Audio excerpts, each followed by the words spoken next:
Hello दोस्तों, एक बार फिर से स्वागत है हमारे यूट्यूब चैनल पर। हम संविधान की बात करते हुए प्रस्तावना तक देख लिए थे और प्रस्तावना का जो विभिन्न प्रकार के प्रावधान था और उससे संबंधित जो प्रश्न थे उसके बारे में भी देख लिए थे। आज हम भाग 1 की शुरुआत करते हैं और भाग 1 के अंतर्गत 4 अनुच्छेद हैं। तो आज कोशिश करेंगे कि पूरे भाग 1 से संबंधित जितना भी सब्जेक्टिव क्वेश्चन हो सकता है उसका हल करने की कोशिश करेंगे। आप भी साथ में कॉपी कलम लेकर ज़रूर बैठिए ताकि आपको नोट्स बनाने लगातार नोट्स बनाते हुए चलिएगा, ताकि आपको मेंस राइटिंग करने में ज़्यादा आसानी हो। या प्रीलिम्स की तैयारी करने के लिए आप जा रहे हैं तो क्या होगा कि आप जब एक बार देखेंगे अपने कॉपी, जो खुद से लिखा हुआ कॉपी होता है, अगर वो देखेंगे तो आपको जल्दी से याद होगा। किताब से उतना याद हो नहीं पाता है। अगर किताब से याद होना पड़ता तो क्लास करने की कोई ज़रूरत नहीं पड़ती। इसलिए आप कॉपी कलम साथ में लेकर बैठिए और साथ में नोट्स बनाते हुए चलिए। तो चलिए हम देखते हैं भाग 1 को।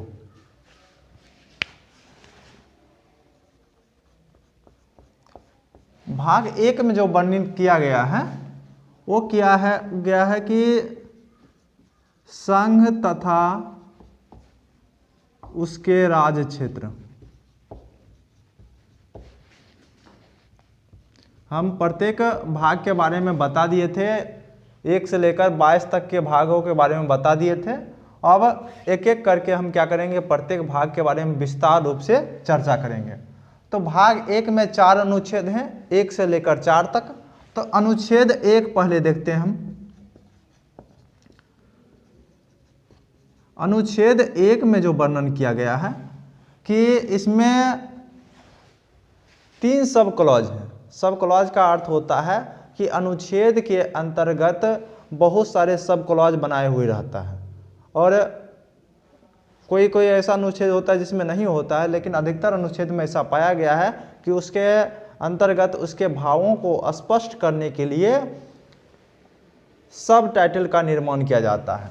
तो अनुच्छेद में यही दिया हुआ है, 1 में दिया हुआ है संघ तथा उसके राज्य क्षेत्र का नाम संबंध इसी अनुच्छेद 1 में दिया गया है। और अनुच्छेद 1 में के सब क्लॉज 1, अनुच्छेद 1 के सब क्लॉज 1 में दिया गया है कि भारत अर्थात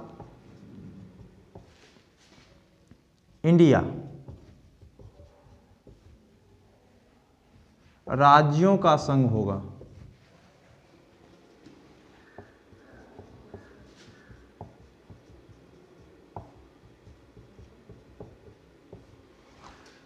अब राज्यों का संघ, जो यहाँ संघ शब्द के लिए संविधान में इंग्लिश में यूनियन शब्द का प्रयोग किया गया है। और एक और व्यवस्था होता है संघ का जिसको कहा जाता है फेडरल। फेडरल जो है वो यूएसए और ऑस्ट्रेलिया जैसे देशों में लगाए हुए हैं फेडरल सिस्टम। यूनियन शब्द जो है भारत और कनाडा जैसे देशों में है। तो यहाँ यूनियन और फेडरल में अंतर क्या है उसको देखना है। इंग्लिश में लिखा हुआ है India that is Bharat shall be A union of state, यानी यूनियन शब्द क्यों लगाया गया। ऐसा नहीं है कि दोनों इंग्लिश का अर्थ एक ही है, दोनों इंग्लिश का अर्थ अलग अलग है। इसलिए यूनियन शब्द में क्या होता है कि कोई भी केंद्र होता है वो ज़्यादा मजबूत होते हैं। राज्यों की तुलना में केंद्र की शक्ति ज़्यादा होती है। यानी राज्य की क्षेत्र परिवर्तन, नाम परिवर्तन या कोई भी अन्य चीज़ परिवर्तन जो हो वो केंद्र के अनुसार ही होता है। लेकिन फेडरल में ऐसा सिस्टम नहीं है, केंद्र के पास इतना शक्ति नहीं होता है कि वो किसी राज्य के नाम, क्षेत्र इत्यादि में परिवर्तन कर सके। क्योंकि शुरुआती दिनों में क्या था कि यूएसए में मात्र 13 कॉलोनी मिलकर एक यूनाइटेड संघ का स्थापना किया था। लेकिन बाद में धीरे धीरे क्या हुआ कि उसमें जुड़ते जुड़ते अभी लगभग 50 या 52 राज्य उसमें शामिल हो गए हैं। तो इतना राज्य उसमें शामिल हो गया है तो धीरे धीरे क्या होता है, उस समय उसमें भी बड़ी संघात्मक व्यवस्था था कि यानी आप संघ में शामिल हो सकते हैं और संघ से बाहर भी निकल सकते हैं। लेकिन इसके खतरे, गृह युद्ध जैसे खतरे को भांपते हुए क्या किया गया कि यूएसए में भी ये प्रावधान किया गया है कि आप संघ में शामिल तो हो सकते हैं अपने मन से, लेकिन अपने मन से बाहर नहीं हो सकते हैं। तो इसलिए संयुक्त राज्य अमेरिका को अविभाजित संघ का अविभाजित राज्य का अविभाजित संघ कहा जाता है। भारत को विभाजित राज्य का अविभाजित संघ कहा जाता है। क्यों कहा जाता है वो आगे हम देखेंगे जब अनुच्छेद 1 को पढ़ेंगे। तब तक ये जानिए कि इसके लिए यूनियन शब्द का प्रयोग किया गया है और संविधान में 2 नाम यानी भारत और इंडिया शब्द का प्रयोग किया गया है। किसी और शब्द का, हिंदुस्तान जैसे शब्दों का प्रयोग संविधान में नहीं किया गया है। 2 ही शब्द प्रयोग किया गया है, भारत और इंडिया। तो नाम से भी स्पष्ट, यानी संघ का नाम पता चल गया। और राज्य क्षेत्र कैसा होना चाहिए, उसका शासन कैसा होगा, संघीय होगा। उसके बाद एक अनुच्छेद 1 के सब क्लॉज 2 में जो दिया गया है, इसमें दिया गया है कि भारतीय संघ में वे क्षेत्र शामिल होंगे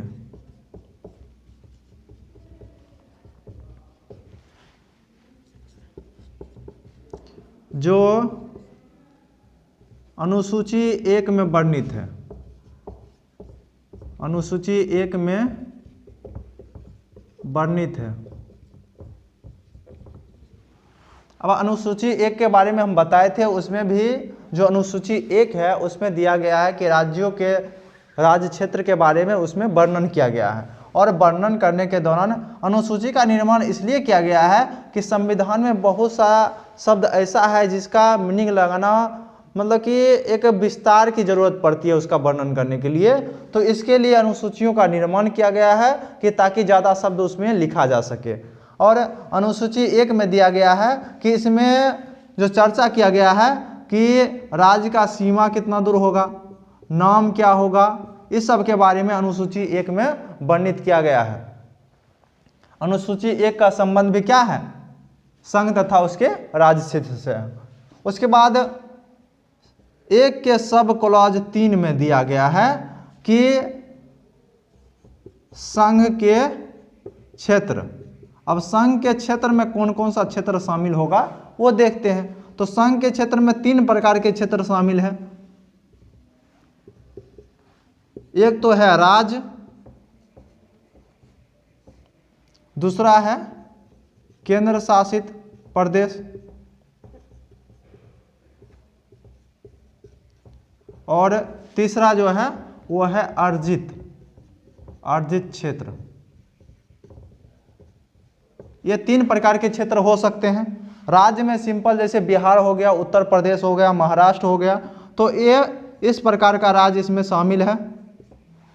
और केंद्र शासित प्रदेश में 2 प्रकार का शासन चलता है, 2 प्रकार का विभाजन। जैसे एक होता है कि इसमें राज्य में क्या होता है कि इसका जो प्रधान होता है वो राज्यपाल होता है, और इसके साथ साथ में सहायता के लिए विधानमंडल का गठन होता है, राज्य विधानमंडल का गठन किया जाता है, यानी स्टेट लेजिस्लेटिव असेंबली का गठन इसके साथ किया जाता है। केंद्र शासित प्रदेश में भी 2 प्रकार का होता है। तो जैसे देखेंगे कि इसमें वो होता है कि एक को शासक होता है उपराज्यपाल। उपराज्यपाल शासित जैसे हो गया दिल्ली हो गया, पांडिचेरी हो गया, जम्मू कश्मीर हो गया, तो ये उपराज्यपाल शासित होता है। और इसके साथ भी स्टेट लेजिस्लेटिव असेंबली काम करता है, यानी राज्य का विधान मंडल भी इसके साथ काम करता है। ये पूर्ण रूपेण से राज्य केंद्र शासित नहीं होता है। इसमें कुछ मामला जो है वो केंद्र के पास होता है, जैसे पुलिस हो गया, भूमि हो गया, इस सब का मामला केंद्र के पास होता है, और अधिकतर मामला राज्य के पास, ये जो यानी राज्य के क्षेत्र में जो कानून आता है वो अधिकतर मामला राज्य के पास होता है। उसके बाद इसमें दिल्ली लिख सकते हैं आप, दिल्ली, पांडिचेरी जो हो गया, इस प्रकार के राज्य को इसमें शामिल किया गया है। उसके बाद दूसरा होता है प्रशासक शासित।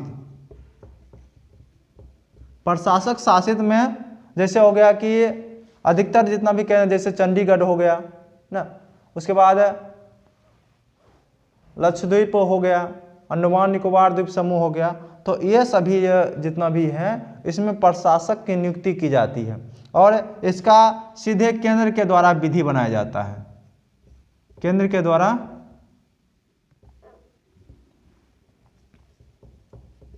सभी विधि, यानी सीधे ये केंद्र से संचालित किया जाता है। अर्जित क्षेत्र में क्या होता है कि अर्जित क्षेत्र के अंतर्गत वो ये भी 3 प्रकार के हो सकते हैं। 3 प्रकार के कौन कौन से, हम अर्जित क्षेत्र यहाँ लिख लेते हैं।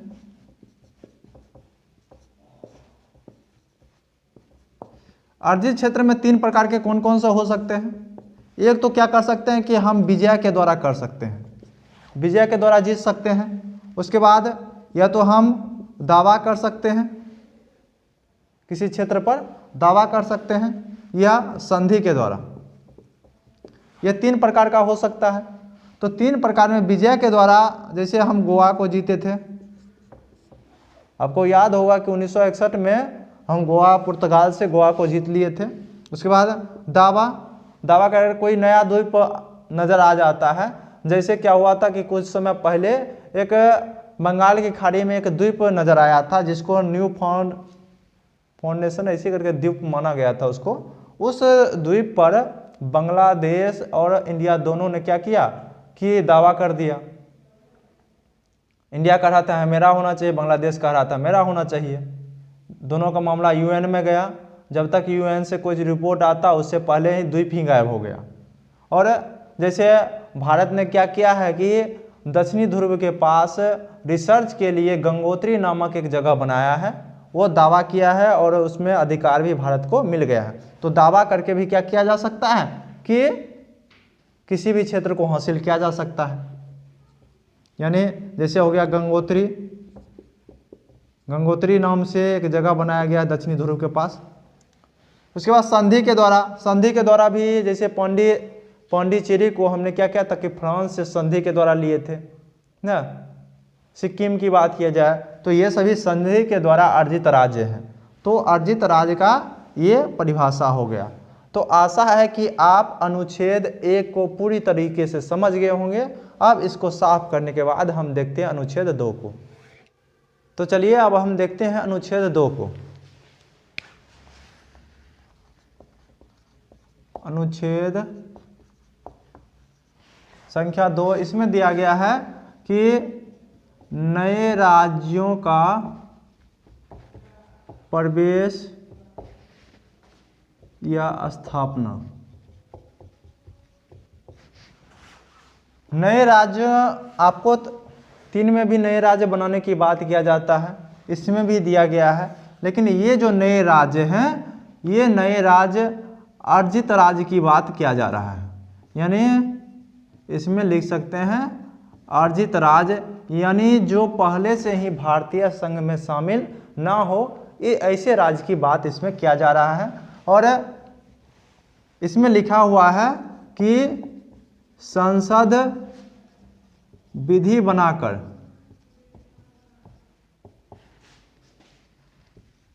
नए राज्यों का प्रवेश या स्थापना कर सकेगा। यहाँ संघ लिख दीजिएगा, संघ में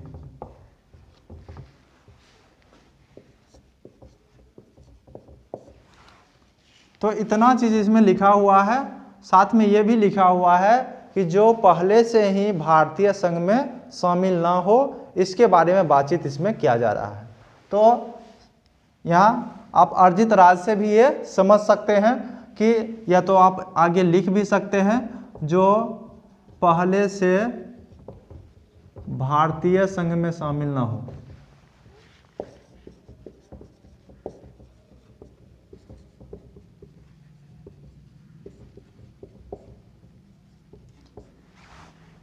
तो इस अनुच्छेद का कभी प्रयोग हुआ या नहीं? तो इस अनुच्छेद का प्रयोग जो है वो 1974 में हुआ था। 1974 में एक संविधान संशोधन के माध्यम से, ये संविधान संशोधन था 35वां संविधान संशोधन, और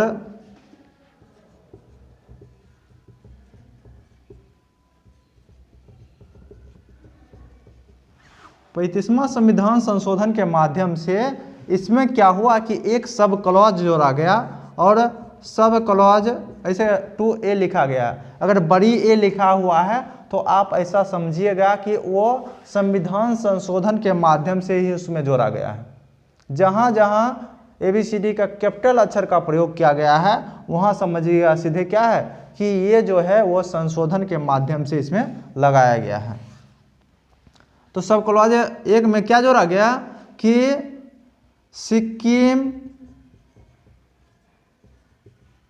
सिक्किम को संयुक्त राज्य का दर्जा।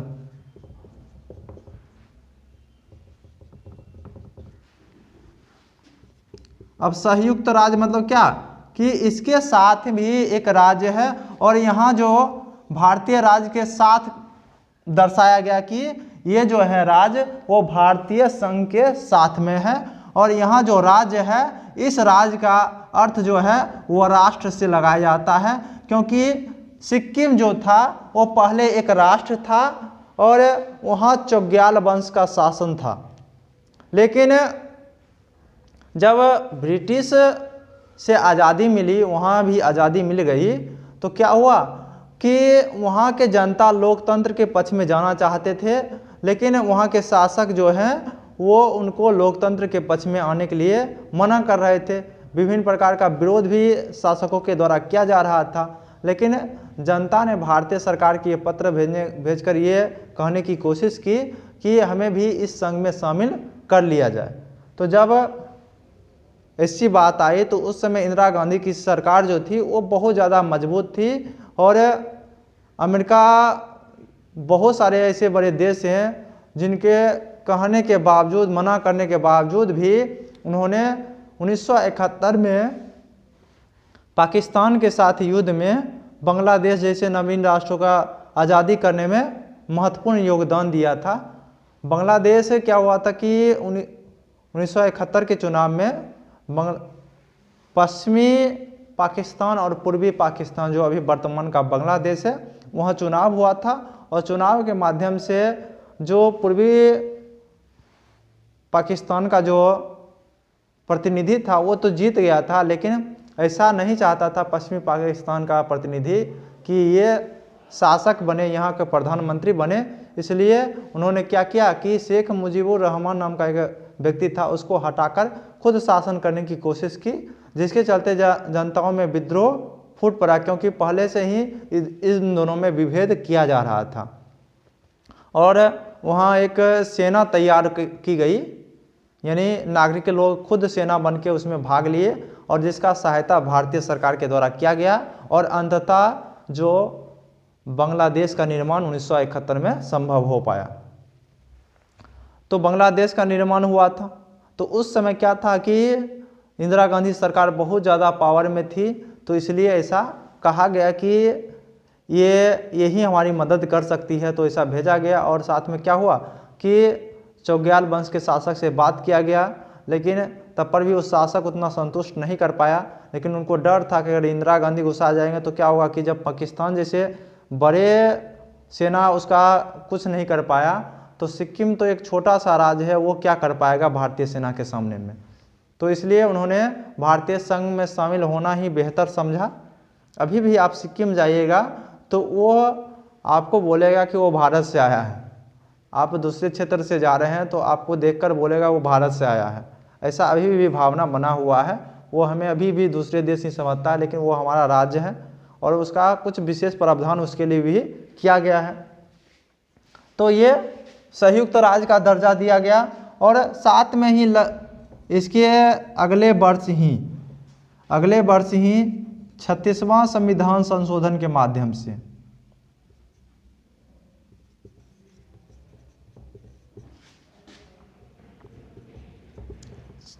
इसको क्या किया गया कि इसको हटा दिया गया और सिक्किम को राज्य का दर्जा मिल गया, को भारतीय राज्य का दर्जा।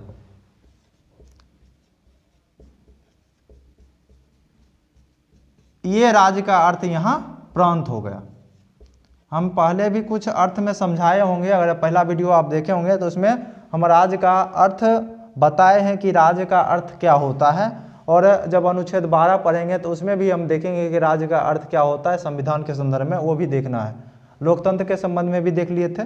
तो यहाँ ये जो राज्य का अर्थ है, ये राज्य का अर्थ प्रांत है। यहाँ जो राज्य का अर्थ था संयुक्त राज्य का दर्जा जो मिला, वहाँ राष्ट्र था इससे संबंधित। तो ये था अनुच्छेद 2 का सब क्लॉज इसमें जोड़ा गया और साथ में इसको रद्द भी कर दिया गया, रद्द कर दिया 36वां संविधान संशोधन के माध्यम से। यानी अभी जो है 2 का सब क्लॉज ए जो है वो अभी बचा हुआ संविधान में नहीं है, इसको निश्चित कर दिया गया है। तो ये था अनुच्छेद 2। अब हम देखते हैं अनुच्छेद 3 को, इसको साफ करने के बाद। तो देखते हैं अब अनुच्छेद 3 को।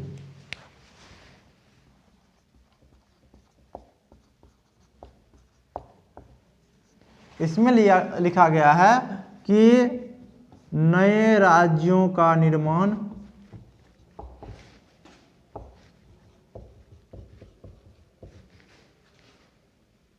और लिखा हुआ है कि वर्तमान राज्यों के नाम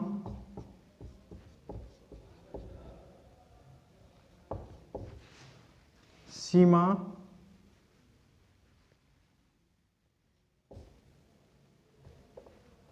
तथा क्षेत्रों में परिवर्तन। अब परिवर्तन कैसे किया जाएगा वो दिया गया है कि नए राज्यों का निर्माण वर्तमान राज्यों का जो है वर्तमान में राज्य, उसके नाम, सीमा तथा उसके क्षेत्रों में परिवर्तन कैसे किया जाएगा इसके बारे में दिया गया है। तो इसमें लिखा हुआ है कि संसद विधि बनाकर क्या क्या कर सकता है वो देखते हैं। इसमें दिया गया है कि पहला जो लिखा हुआ है कि संसद विधि बनाकर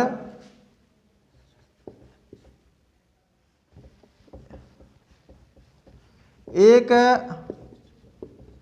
राज्य को 2 भाग में 2 राज्यों को मिलाकर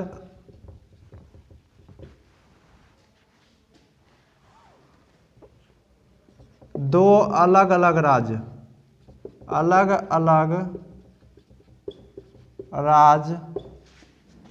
के क्षेत्र को मिलाकर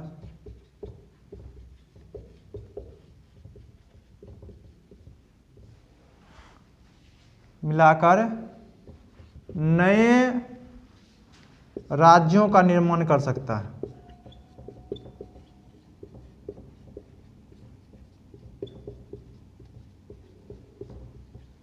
यानी एक राज्य है उसको 2 भागों में बांट सकता है, 2 राज्यों को मिलाकर एक राज्य बना सकता है, 2 अलग अलग राज्य के क्षेत्र को मिलाकर एक राज्य का निर्माण कर सकता है ना। तो ये था नए राज्य का निर्माण कर सकता है। और दूसरा जो लिखा हुआ है कि आगे नए राज्य का निर्माण हो गया, उसके बाद क्या कर सकता, संसद विधि बनाकर यही चल रहा है यहाँ पर, तो दोबारा फिर से लिखने की जरूरत नहीं है यहाँ पर। तो आप लिखेंगे कि नामों सीमाओं में परिवर्तन। उसके बाद लिखा हुआ है किसी का क्षेत्र घटा सकता है,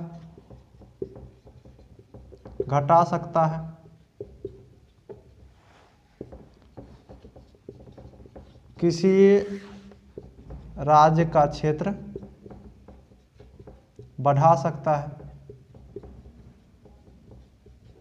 ना। तो ये प्रकार के नाम सीमा में परिवर्तन भी कर सकता है। तो ये था अनुच्छेद 1 की बात किया गया कि अनुच्छेद 1 में नाम में परिवर्तन किया जा सकता है। ये दोनों अलग अलग लिखा हुआ है, नाम में परिवर्तन कर सकता है, सीमाओं में परिवर्तन कर सकता है, किसी राज्य क्षेत्र को घटा सकता है, किसी राज्य क्षेत्र को बढ़ा सकता है। इस प्रकार का प्रावधान जो है अनुच्छेद 3 में लिखा हुआ है। और अनुच्छेद 3 में लिखा हुआ है और इससे ही पता चलता है कि राज्यों का अस्तित्व जो है वो संसद के ऊपर निर्भर है, संसद यानी केंद्र के ऊपर निर्भर है। और इसलिए भारतीय राज्य को विभाजित राज्य का अविभाजित संघ कहा जाता है, यानी संघ का विभाजन नहीं किया जा सकता है। यह जो है विभाजित किसको किया जा सकता है, राज्यों का विभाजित किया जा सकता है, इसलिए इसको ऐसा कहा जाता है।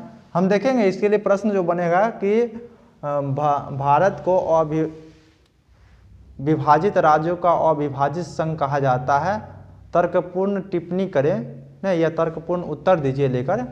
तो पहले पूरा प्रावधान देख लेते हैं, तो इसका आंसर धीरे धीरे आपको नजर आने लगेगा कि इसका आंसर क्या होगा। तो हम क्या करते हैं कि इसको साफ करने के बाद हम देखते हैं राज्य निर्माण करने की प्रक्रिया क्या होती है। तो चलिए अब देखते हैं राज्य निर्माण की प्रक्रिया।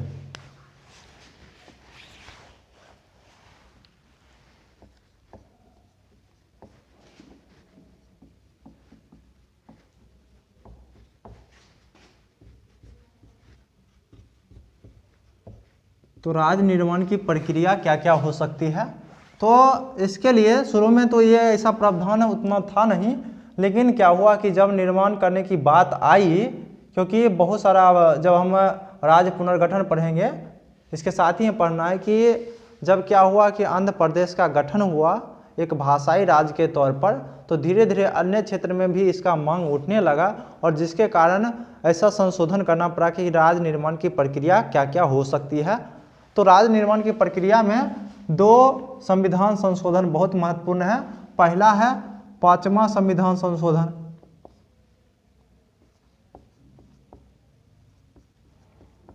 यह हुआ था 1955 में, और इसमें क्या क्या लिखा हुआ है कि राज्य निर्माण के लिए विधेयक राष्ट्रपति की पूर्व अनुमति, राष्ट्रपति की पूर्व अनुमति से किसी भी सदन में लाया जा सकता है।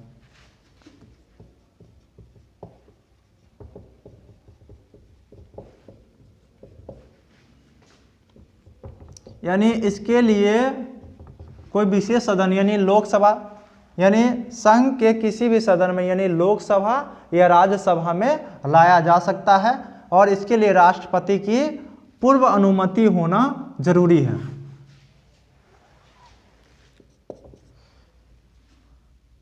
संसद प्रभावित होने वाला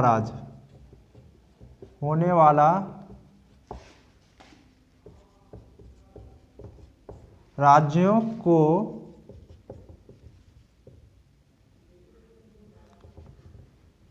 विधेयक पर विचार हेतु भेजना होगा। संसद को, यानी को लिख दीजिएगा, संसद को प्रभावित होने वाले राज्यों को विधेयक पे विचार हेतु भेजना होगा।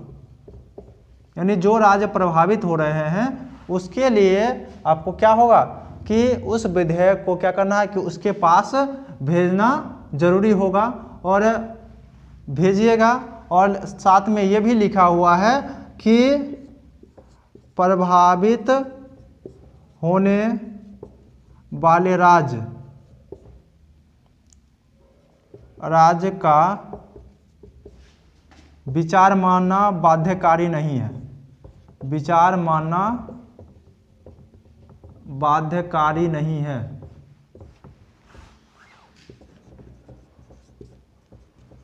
आप ये ऐसा करते हुए जाइएगा, आप नोट्स बना रहे हैं तो उसमें ये जो शब्द है ये शब्द के नीचे आप लगाते जाइएगा ताकि आपको पढ़ने में आसानी होगा। बाध्यकारी लिखा हुआ है कि आप कोई भी राज्य है तो उसके लिए बाध्यकारी नहीं है कि उसका प्रभावित होने वाला राज्य का जो है वो बात माना ही जाए संसद के द्वारा। सिर्फ विचार माना गया और विचार मांगा गया तो बात मानना चाहिए, ऐसा कोई प्रावधान नहीं किया गया है। और साथ में लिख भी दिया गया कि बाध्यकारी नहीं है कि हम आपका बात मानेंगे ही, सिर्फ विचार करने के लिए आपसे पूछ लिए कि आपको इससे कोई दिक्कत नहीं है कि यह कैसा विभाजन किया जाना चाहिए। ऐसा थोड़ा सा बात संसद मानता भी है, और ऐसा इसलिए किया जाता है ताकि वहाँ जो जन आंदोलन इसके लिए खड़ा हो सकता है या जन सम्मान की भावना क्या है, तो ऐसा जानने के लिए विचार हेतु राज्य के पास भेजा जाता है। तो प्रभावित होने वाला राज्य के लिए ये तो विचार तो भेज सकता है, लेकिन ये बाध्यकारी संसद के ऊपर नहीं है कि वो ऐसा करेगा ही कि क्या करना चाहिए किसी भी, यानी संसद को इसके लिए क्या करना चाहिए। जैसे बहुत सारा राज्य का निर्माण हुआ है और निर्माण होते समय ऐसा पाया गया है कि आप निर्माण तो कर रहे हैं लेकिन संसद अपने मर्जी के अनुसार कर रहा है, और यहाँ से भी स्पष्ट हो रहा है कि यहाँ राज्य का कुछ नहीं चलने वाला है। जब भी चलेगा तो केंद्र शासित प्रदेश का ही, केंद्र का ही चलेगा। और ये तो सिर्फ 5वां संविधान संशोधन है, यानी बाध्यकारी नहीं होगा। और इसमें साथ साथ में लिखा हुआ है कि ये विधेयक साधारण बहुमत से, साधारण बहुमत मतलब क्या होता है, इसके लिए क्या है कि कोरम जितना होना चाहिए उससे भी थोड़ा ज़्यादा हो गया, एक ज़्यादा हो गया अगर बहुमत में है तो क्या होगा कि मान लीजिए, यानी साधारण, बहुत सारे साधारण बहुमत से, यानी साधारण बहुमत मतलब क्या होता है, जितना सीट है उसका आधा से एक अधिक होना चाहिए। या अभी जो लोकसभा या राज्यसभा में जितने सदस्य बैठे हुए हैं, तो दोनों सदन के अलग अलग बैठकों में क्या होना चाहिए, बहुमत से पास होना चाहिए, भले कितना भी सदस्य बैठा हो। अगर सदस्य कोरम से एक ज़्यादा भी बैठा हुआ है, कोरम जितना होना चाहिए, कोरम आपको पता होना चाहिए कि कोरम जो है लोकसभा के लिए 55 है और राज्यसभा के लिए 25 सीट निर्धारित किया गया है। कोरम इससे कम होने के बाद दोनों सदन की प्रक्रिया को स्थगित कर दिया जाता है। तो साधारण बहुमत से, और लिख दीजिएगा कि दोनों सदन में अलग अलग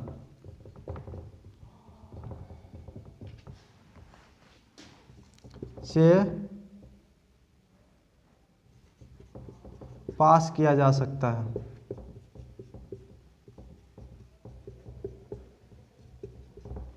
तो ये क्या है कि इसके लिए विशेष संविधान संशोधन की जरूरत नहीं पड़ती है। इसके लिए एक साधारण बहुमत के द्वारा आप पेश कर दीजिएगा और साधारण बहुमत के द्वारा ये लागू किया जा सकता है। तो इसके साथ ही पास या साधारण बहुमत के साथ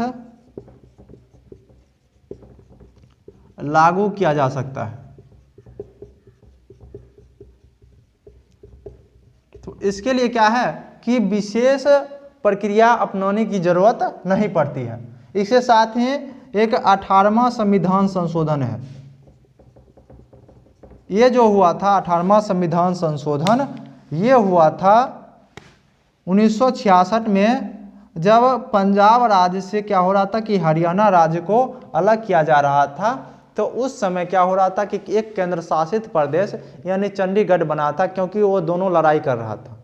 और केंद्र शासित प्रदेश का निर्माण इसलिए किया जाता है, या तो जनजातीय क्षेत्र हो या उसकी विविधता अलग हो या विवादित क्षेत्र हो, तो ऐसे क्षेत्र पर क्या किया जाता है कि केंद्र का शासन स्थापित किया जाता है। जैसे अभी लद्दाख को बनाया गया केंद्र शासित प्रदेश, ऐसे तो जम्मू कश्मीर को भी बनाया गया और लद्दाख को भी बनाया गया, लेकिन जो मामला है जिसके कारण केंद्र शासित प्रदेश बनाना, क्योंकि विवादित क्षेत्र है जम्मू कश्मीर, इसलिए वैसा उसको बनाया गया है। तो 18वां संविधान संशोधन के माध्यम से बताया गया कि राज्य बनाने वाले नियम के अनुसार संघ या संसद केंद्र शासित प्रदेश का भी निर्माण कर सकता है। केंद्र शासित प्रदेश का भी निर्माण कर सकता है। और साथ में ये लिखा हुआ है, इसके लिए प्रभावित होने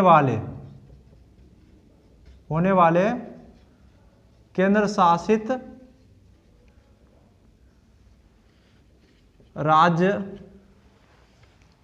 राज्य जो भी है, तो यह केंद्र शासित प्रदेश से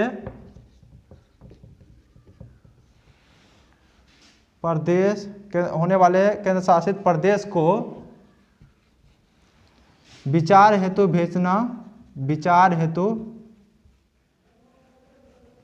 भेजना जरूरी नहीं है।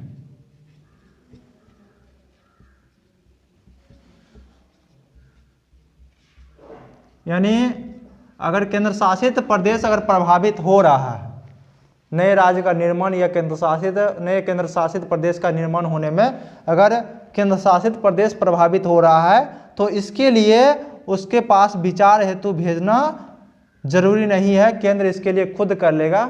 जब राज्य निर्माण की प्रक्रिया आएगी और राज्य कोई प्रभावित हो रहा है या केंद्र शासित प्रदेश के निर्माण की प्रक्रिया आ रही है और उसमें जब राज्य प्रभावित हो रहा है तो राज्य को विचार हेतु भेजा जाएगा। लेकिन अगर केंद्र शासित प्रदेश की बात हो रही है और उसमें केंद्र शासित प्रदेश प्रभावित हो रहा है तो केंद्र शासित प्रदेश के विचार हेतु तो भेजा नहीं जाएगा और केंद्र शासित प्रदेश का भी निर्माण इसके तहत कर सकता है और इसके लिए भी संविधान संशोधन की जरूरत नहीं पड़ेगी। तो अनुच्छेद 4 देखेंगे तो ये पूरी तरह से स्पष्ट हो जाएगा। तो अनुच्छेद 4 को देखने से पहले हम अनुच्छेद 3 से संबंधित कुछ संवैधानिक क्वेश्चन आ जाता है, उसको देखना बहुत जरूरी है। और ये क्वेश्चन जो है कि क्या भारत अपना कोई क्षेत्र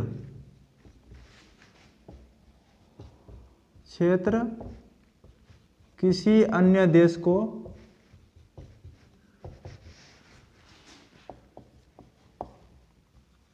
अर्पित कर सकता है?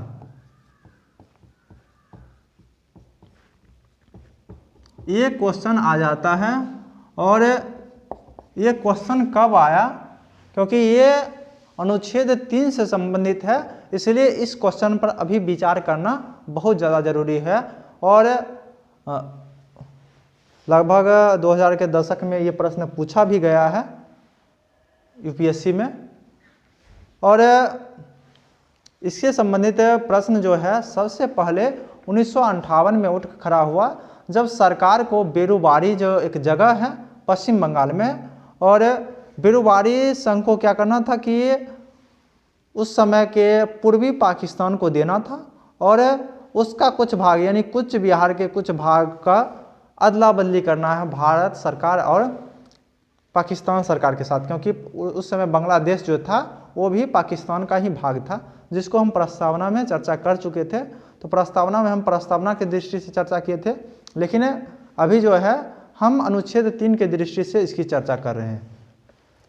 तो उस समय जो है कि ऐसा प्रावधान आया, तो जब भारत सरकार ऐसा चाहा कि हम इस क्षेत्र को किसी मतलब कि पाकिस्तान को दे दें और उसे अदला बदली कर ले, क्योंकि यहाँ सीमा की बात आ जाती है।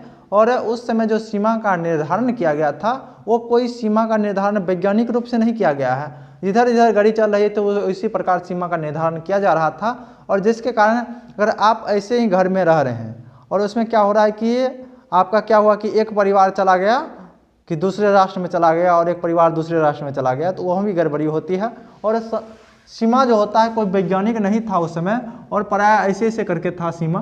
तो इस समय क्या होता है कि दोनों राष्ट्र को दिक्कत होता है, सीमा सुरक्षा करने में भी बहुत सारा फोर्स लगाना पड़ता है और सीमा निर्धारण करने में भी दिक्कत होती है। तो दिक्कत वो तो करके चला गया, तो इसी को सीधा करने के चक्कर में, यानी सीधा करना था, तो सीधा करने का थी मैं, तो कुंच बिहार का क्षेत्र जो है वो भारत के अंतर्गत आ रहा, उसको लाया गया। और बेरुबारी संघ को मामला को, बेरुबारी जो था वो बेरुबारी को पूर्वी पाकिस्तान को देना था।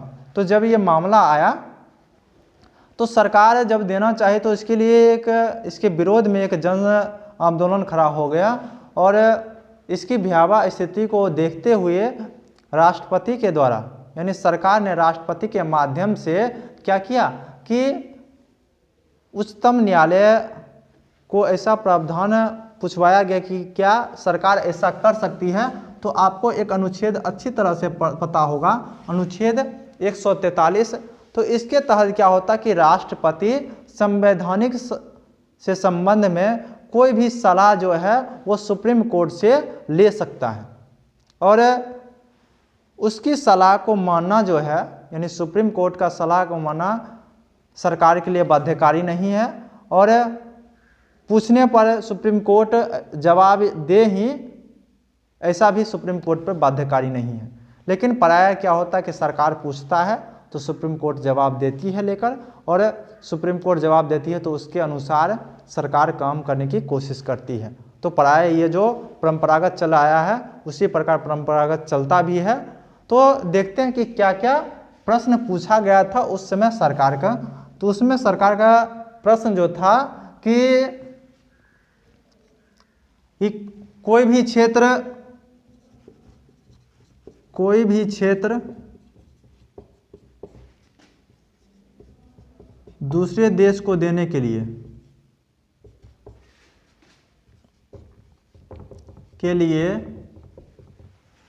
कार्यपालिका का शक्ति ही पर्याप्त है।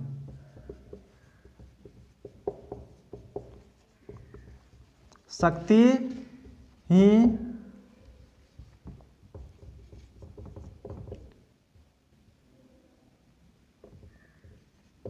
पर्याप्त है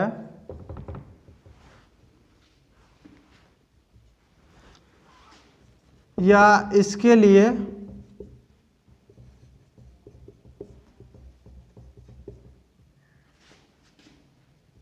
अनुच्छेद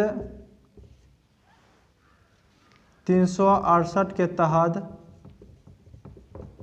संविधान संशोधन करना पड़ेगा।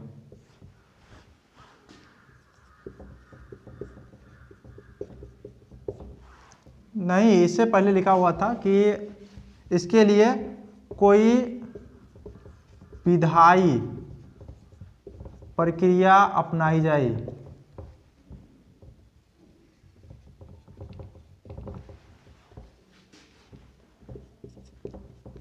यानी पहला प्रश्न था कि इसके लिए कार्यपालिका की शक्ति ही पर्याप्त है कि या इसके लिए कोई विधायी प्रक्रिया अपनाए। और दूसरा क्वेश्चन था कि विधायी प्रक्रिया अपनाने पर तो अनुच्छेद 3 ही काफ़ी होगा या 368 के तहत संविधान संशोधन करना पड़ेगा।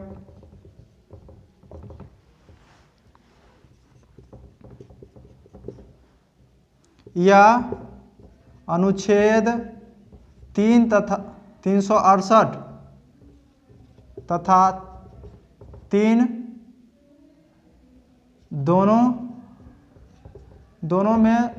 दोनों से करना पड़ेगा।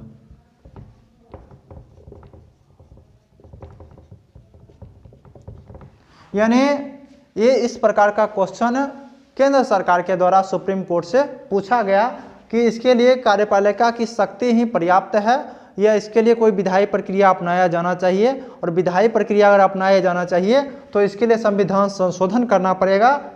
इसके लिए अनुच्छेद 3 ही काफ़ी है कि यह संविधान संशोधन करना पड़ेगा, या संविधान संशोधन के साथ साथ अनुच्छेद 3 का भी प्रयोग करना पड़ेगा।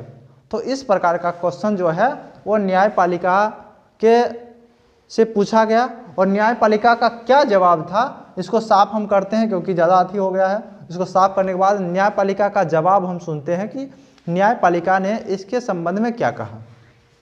तो देखते हैं कि सुप्रीम कोर्ट का जवाब क्या था।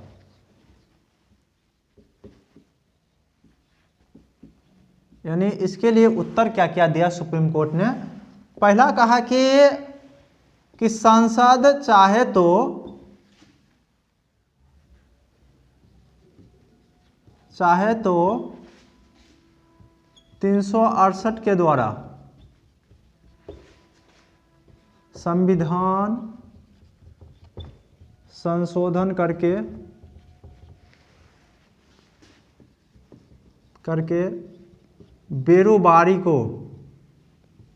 बेरोबारी को भारतीय संघ से हटा दे।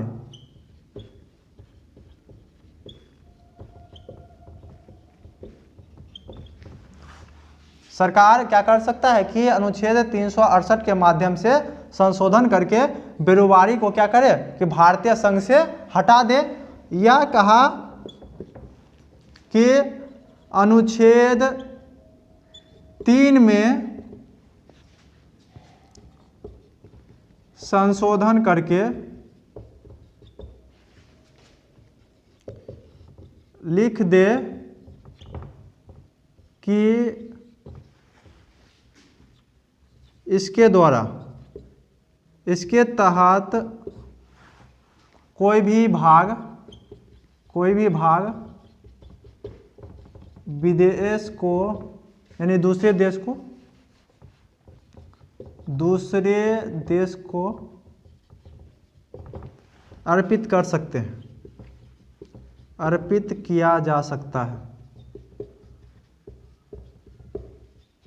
ये लिख दे अनुच्छेद 3 में संशोधन करके, और बाद में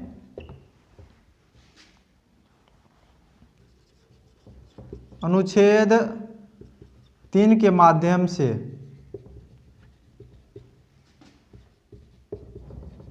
साधारण बहुमत के द्वारा यह क्षेत्र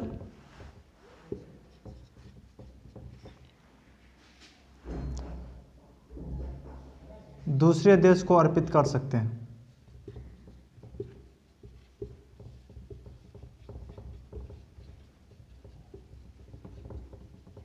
तो दो प्रावधान दिया लेकर कि संसद चाहे तो 368 के माध्यम से एक से क्या कर सकता है कि हटा के न अनुच्छेद 368 के माध्यम से संविधान संशोधन करके, और क्या कर सकता है कि भारतीय संघ से बेरोजगारी को हटा सकता है।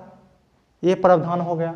दूसरा था कि अनुच्छेद 3 में ही संशोधन करके ऐसा लिख दिया जाए कि बेरोजगारी यानी कोई भी क्षेत्र विदेश को अर्पित किया जा सकता है, और विदेश को अर्पित किया जा सकता है, और बाद में साधारण बहुमत के माध्यम से क्या कर सकता है कि सरकार उसको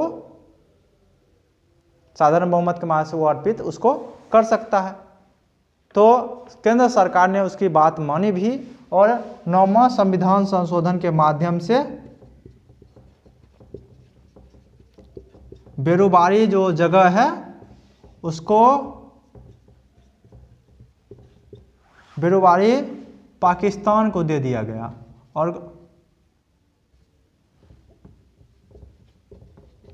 और कुंच बिहार का जो क्षेत्र था वो भारत में शामिल कर लिया गया।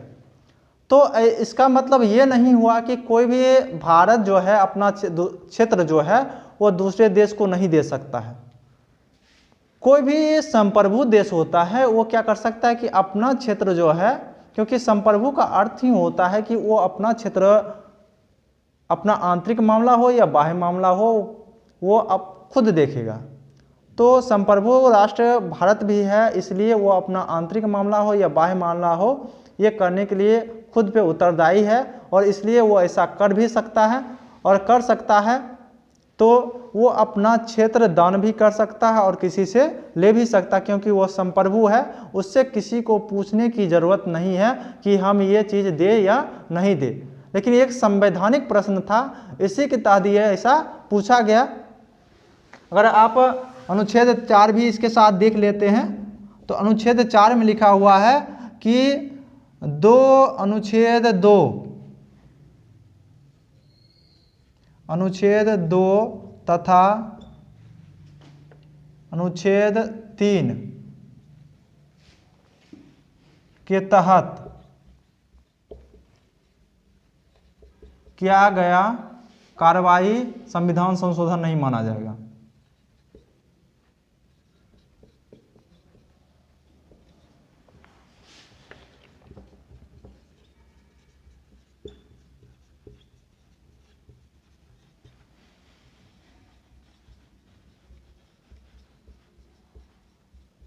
यानी जब अनुच्छेद 2 या अनुच्छेद 3 के तहत कोई भी कार्य किया जाएगा, जो भी विधि बनाई जाएगी, तो ये ऐसा नहीं माना जाएगा कि उसमें संविधान संशोधन किया गया है। इसके लिए संविधान संशोधन उसको नहीं माना जाएगा। तो इसी के साथ आपका 2 प्रश्न आ जाता है इसके साथ ही। दो प्रश्न ये आता है कि क्या भारतीय संघ जो है वो किसी दूसरे देश को अपना क्षेत्र दान कर सकता है?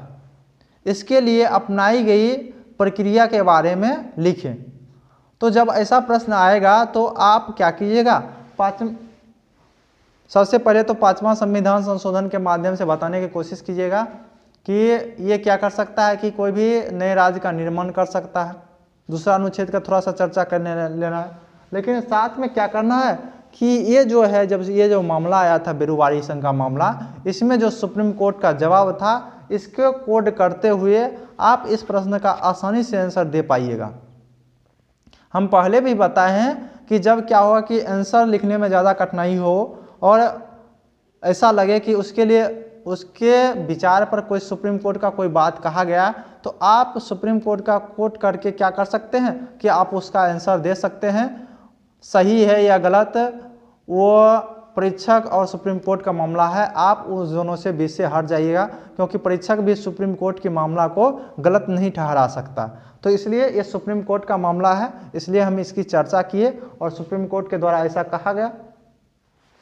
साथ में 9वां संविधान संशोधन के माध्यम से पाकिस्तान को ये क्षेत्र दिया भी गया। उसके बाद 1969 में भी इस प्रकार का मामला आया। 1969 में मामला जो आया था वो आया था कि गुजरात का कच्छ का जो रण क्षेत्र है, कच्छ का जो रण है, और पाकिस्तान के कुछ क्षेत्र से क्या करना था, इसको अदला बदली करना था। तो उस समय भी इस प्रकार के संवैधानिक क्वेश्चन आया था, तो उसके बारे में सुप्रीम कोर्ट ने कहा था, इसी समय कहा था कि कोई अंतर्राष्ट्रीय संगठन को अगर दे दिया जाए तो क्या होगा कि विधि बनाने की जरूरत नहीं पड़ेगी।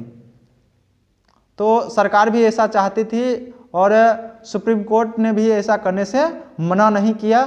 तो उस समय कोई ज़्यादा क्षेत्र, बड़ा क्षेत्र, क्योंकि कच्छ के रण में प्राय मानव रहते नहीं है, क्योंकि वो दलदली वाला क्षेत्र है, तो उसके लिए कोई विशेष संविधान संशोधन अपनाने की जरूरत नहीं पड़ी।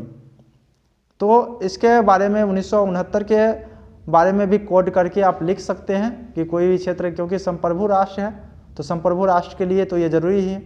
आप शुरुआत भी संप्रभु राष्ट्र से ही कीजिएगा कि क्या भारत कोई क्षेत्र, अपना क्षेत्र किसी दूसरे राष्ट्र को अर्पित कर सकता है। तो सबसे पहले एक संप्रभु राष्ट्र के बारे में लिखिएगा कि एक संप्रभु राष्ट्र के होने के नाते भारत अपने आंतरिक और बाह्य मामले खुद मतलब कि खुद ही करता है, किसी दूसरे देश पर आश्रित नहीं है। पहला वचन ही लिखिएगा। उसके बाद सुप्रीम कोर्ट का कोट करते हुए, यानी 1960 का मामला था, बेरुवारी संघ का मामला जो था वो 1960 का था। उसके बाद 1969 में जो हुआ था उसके बारे में लिखिएगा।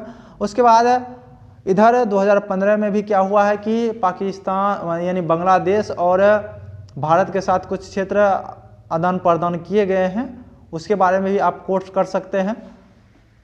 2016वां संविधान संशोधन के माध्यम से 2015 में क्या किया गया कि बांग्लादेश के कुछ क्षेत्र को भारतीय क्षेत्र में लाया गया और भारत के कुछ क्षेत्र को बांग्लादेश को दिया गया है। तो इसको कोड करते हुए आपका इसका आंसर दे सकते हैं। उसके बाद एक और प्रश्न था कि भारत को विभाजित राज्यों का अविभाजित संघ क्यों कहा जाता है। तो वैसे हालत में आप क्या कीजिएगा कि सबसे पहले तो आप अनुच्छेद 1 का चर्चा करते हुए बताइएगा कि इसमें संघ शब्द के लिए यूनियन शब्द का प्रयोग किया गया है, यानी संघ की शक्ति जो है वो राज्य की तुलना में ज़्यादा है। अगर शब्द बढ़ाना होगा तो यूएसए का उदाहरण आप देते हुए कि उसमें फेडरल सिस्टम है, वहाँ केंद्र की तुलना में राज्यों की शक्ति बहुत ज़्यादा है। इसलिए क्या हो रहा है कि वहाँ राज्यों का विघटन नहीं किया जा सकता, लेकिन भारत में राज्यों का नाम परिवर्तन इत्यादि में परिवर्तन किया जा सकता है, नाम, सीमा या क्षेत्र में परिवर्तन किया जा सकता है। उसके बाद क्या कीजिएगा, अनुच्छेद 3 को कोड करते हुए लिखिएगा। अनुच्छेद में जो वर्णित है उसमें लिखा हुआ है कि एक राज्य को 2 भागों में विभक्त करके एक राज्य के कुछ भाग या दूसरे राज्य के कुछ भाग को मिलाकर एक राज्य क्षेत्र का निर्माण करना, या 2 राज्यों को मिलाकर एक राज्य का निर्माण करना।